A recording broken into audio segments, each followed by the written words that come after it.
Ian, we were just talking to Connell about defending, and I just mentioned to him, we just touched on it briefly about how we're a few months into these new guidelines now from the FA about the rules on heading in training sessions. I just wonder, from your point of view as a coach, has it changed much in what you do over the years? Has it changed much? No, not really. Majority of the sessions, to be honest, the ball's on the floor. Firstly, that's because how we play. We try and have the ball on the floor. There will be some defending phases and a little bit of set play stuff where the ball is delivered. And naturally, some positions demand more heading than others, like centre half and probably centre forward. But I would say, I don't think we spend a lot of time just heading the ball. It's obviously involved in the games, and bigger area games, maybe a little bit more. But majority of my sessions, the balls are on the floor, so I haven't had to think too much to change too many things. It is a skill, though, isn't it, that footballers have to have, defenders in particular. It's something that I guess at some time they do have to learn and be able to practice to if they want to play in the modern game. Yeah, and some are much better than others. Connell's excellent in the air, and then you've got some lads that aren't. So I guess that Connell's probably worked on it more than others over the years, and it is an important part of it. But it's, for me, it's more, everything is more tactical. You know, if you're in the right position, I expect it, for me, that my centre backs can head a ball. It's a concern if we have any central defenders that can't. So then it's not about necessarily so much the technique, but more about the tactical side, the positioning, where they defend, how they defend. So I think it's not an I don't focus on the technique of heading. It's more positional stuff, and then the art of heading. I guess you look at Kyle Cameron. I don't need to teach him how to head a ball. He's pretty good. I need to teach him where to be so that when it happens in a game, he's in the right spot. I wonder where football will be, though, in 20 years. You know, the rules have changed a lot for younger children and the amount they're allowed to. Do you see maybe in the game in 20 years with the next generation that heading might even, I don't know, be phased out of the game or what? Because it's the way that we're going. If younger kids aren't heading it much, and if we're not heading much in the game now, what's going to happen to it in 20 years' time?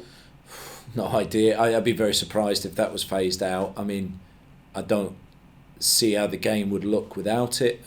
Probably suit me better because we play with the ball on the floor. So then maybe it's easier for me to adapt than some others. But no, I don't see that sort of a change. But I understand that trying to limit, and with a lot of research going in now around the effects of it later on in life, and you see some ex-footballers that have struggled, and then you understand the need to look a bit deeper into these sort of things. But no, ultimately I don't see it having wholesale changes like that. But of course, when they're younger and maybe through the training sessions, just to be more aware of it is the most important thing. Yeah.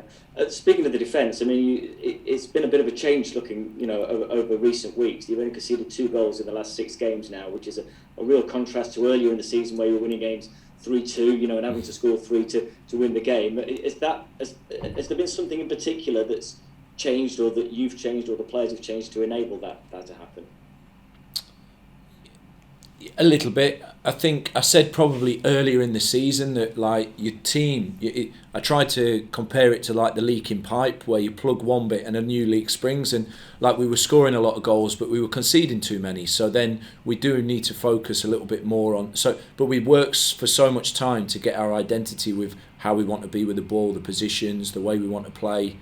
But a consequence of that is that sometimes maybe the opposite side, when we lost the ball. But for me, attack and defence is just connected constantly.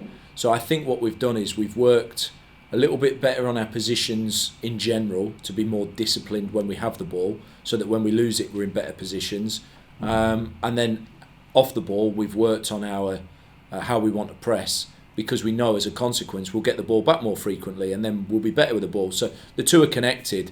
But certainly we felt like we'd leaked a couple of goals that we weren't happy with, and then we focused a little bit more on some of the off-ball stuff. But to be honest, the positions when we have the ball have been more crucial to our defensive structure, in my opinion. Yeah, and it helps massively, doesn't it, those front players when you know that generally at the moment, you're conceding one maximum. That's a huge sort of confidence lifter for the strikers. Yeah, but to be honest with you, the defensive phases start with them. I know like Connell and Cam and Brins and that will take a lot of credit, and Pato for the defensive clean sheets. But if you watch the last game, the pressure from the front, Woods and Ruben is brilliant. And the way that our team gets its structure from those two when we don't have the ball, and they do it really, really well. So it's a collective thing. The same as if we're not scoring the goals, it isn't only the strikers that are responsible. The whole team builds the goals. So I think that collectively we've been much stronger in our positions. So we've been better, certainly without the ball. Talking about the FA Cup, I was thinking about the game you won the replay against Tamworth, and I just wonder in hindsight how useful that was. You get players like Cairo Mitchell getting a couple of goals, and you get to score a few goals and express yourselves a little bit in that way. In looking back on it, was that actually quite a useful game to have? It was. Do you know what? We drew 0-0, and I remember afterwards, as much as we didn't want to not win that game, I remember saying like, I can see this being a really good exit. Like, I didn't want to say it before the game, but it was basically going to be, I felt, kind of like a attacking training session, but with real genuine competition, because they had some threats and we had to be absolutely on it. But I knew that we'd have so much of the ball and attack so much in that game, but that it would become a really good exercise that probably we needed to have. So yeah, in some ways it kind of benefited us.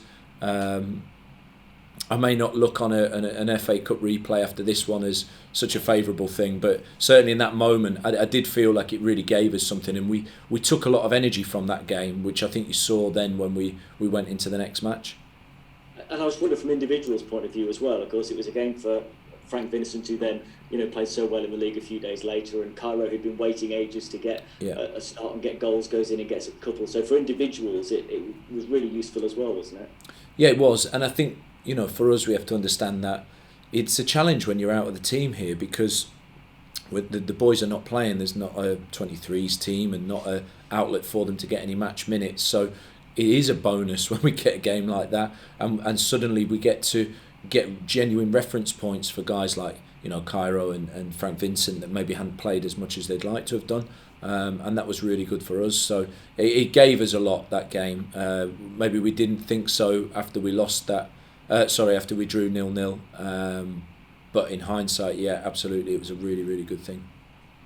This time, you're away from home against a team a division above, but I wonder really, given where you are as a club and where teams go up from the National League, the difference really between the two divisions, do you feel like you're underdogs going into this one?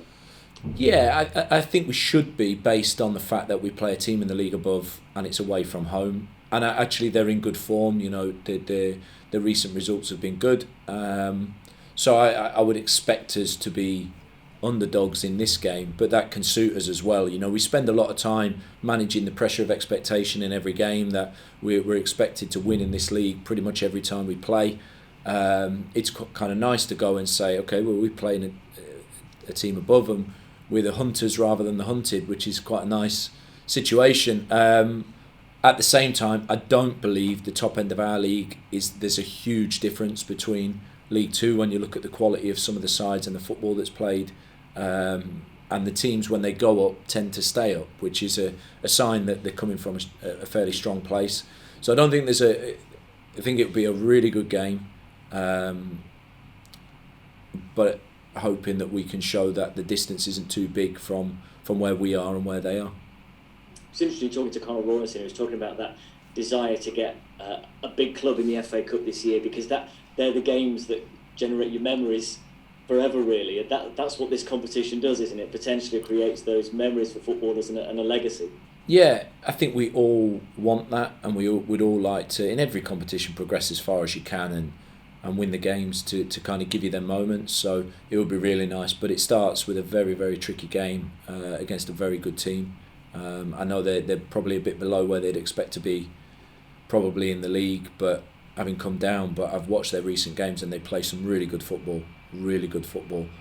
So it's going to be an interesting challenge. But of course, if we can play to our maximum and get through it, the prospect of edging closer to one of the big teams is a fantastic thing to think of.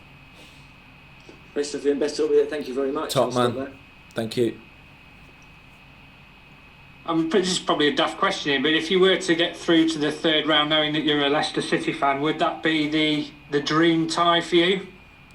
Yeah, that would be the dream tie for me, yeah, being a Leicester fan. But then I don't have many mates anymore.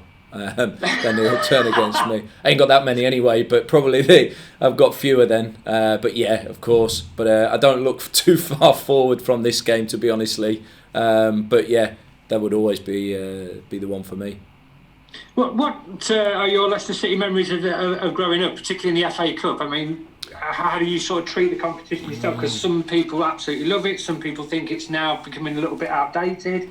Well, I've got to be honestly, being a Leicester fan growing up, the memories of the FA Cup weren't great, as we didn't really ever tend to do that well. Obviously, they won it last year, but until then, I remember losing to Wycombe. Do you remember Roy Essendale? The Teletext striker. I remember that. Yeah, that was at Filbert Street as well, wasn't it? Yeah, I was there. Yeah, so can't say that actually. The League Cup was always good for Leicester. They won it 3 times, but and I went to Wembley a few. But to be honest with you, no, the memories were not stellar for me. So maybe I can make some better ones of my own. Well, obviously, Notts County have won the FA Cup before as well. I mean, it's a club with great history, isn't it? Yeah, it is. Of course, it is. And for us, you know, we started with Tamworth. We had to have 2 bites at that. Rochdale is away is certainly not. Is a very difficult game, and we have to approach it well. But if we get through it, who knows? But I think these one-off cup games are great to be a part. I love them. You know, all on one game, and you get to go out and give it everything you've got. And I think that's a great situation. Have you noticed a sort of a buzz around the players this week building up to this game? Do you know what? I felt a buzz around the players for the last few weeks. I know that we had that rough period, and then after the Yeovil game, it gave us such a lift. We showed that we could come out of it and showed some character, and the group's been great. They're training very, very well, and I think everybody's in a good place. So yeah, but especially this week, you know, we've had an extra day training, which has been nice, and yeah, the group is in a good place, I think. Have they been talking about the FA Cup? Because I know Connell was saying there's a few lads in there who, you know, Newcastle fans, Man City fans, Man United fans. Has it generated that kind of discussion? Do you sort of listen in on their conversations when they're talking about it? No, I don't tend to listen into their conversations normally.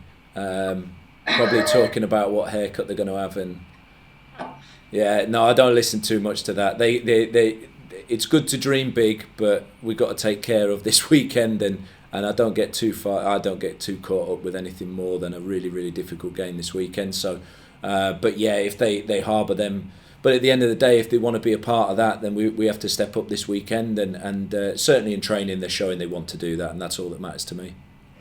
In terms of fitness and injuries, are you a clean bill of health? Pretty much, yeah. Pretty much. Sam trained again today. He's been training well. We just have to check his reaction to each session to see how close he is. And Lacey's back and training and will be in the squad. So pretty much clean bill of health, really. Yeah, which is a great place to be. Which is not where we were a few weeks ago. So it's nice situation. What do you think will be key about coming away from Sunday with a result in terms of the game? Do you know what? They're very good with the ball. I've watched them 3-4-3. They really want to build up. They're quite expansive. I really like what they're doing there and the way that they're playing. They've got a really good front three. Kelly in midfield's a great player. So I think they've got a lot of quality in there, and they want to be on the ball. So they're kind of going to come up, and we want the same. You know, we want the ball and want to try to have it. So I think it's two teams that kind of want a similar kind of thing. So it's going to be an interesting one. I think that they'll come and try and press. They'll try and press us, I'm sure, and hopefully that opens some space for us to be able to operate in. But they're playing with a good intensity going forward. So we really have to manage that. And then if we can control the game how we know we're capable of doing, I think that there'll be opportunities because the game will be quite open. Are you expecting a much different kind of mentality about the game than what you perhaps get in the National League? Yeah, a little bit. Like we talked about this, and I mentioned it a minute ago about like where we play at home, certainly in this league, there is just a general feel, no matter who we play, there's an expectation all around, and probably rightly so, that we should win the game, and we kind of, every team that comes to us is a bit of an underdog, and we have to kind of face that challenge. Whereas I think we go away to a team in the league above, and we're going to allow ourselves that underdog status, and rightly so. So that means that maybe we can hunt the game down a little bit more, and I think that's quite a nice way to be sometimes. How much would you love a cup run? I mean, I know financially for the football club it would be very good, but obviously you've got, on the caveat to that is, you've obviously got the league to contend with as well. Yeah, but more games the merrier for me. We're all here for that, and I don't complain about too many games. Certainly we want to play in games, and the bigger the game the better. And on a personal level as a coach, and I'm sure the players are the same, you want to challenge yourself against as good a players and teams and coaches as you can. So this is the first challenge, and should we get through this, I would want as tough a challenge as possible, because that's what you want. I want to see where we're at, where I'm at, and I think that's the mindset I have. So yeah, starts on Sunday, and then we go from there.